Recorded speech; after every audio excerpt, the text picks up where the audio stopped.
not far at all from my home, maybe about a 5 to 7 minute drive. Like, oh my goodness, there are cars that are blocked.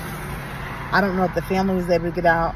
Hopefully they was able to get out and no one was there, but it looks pretty bad.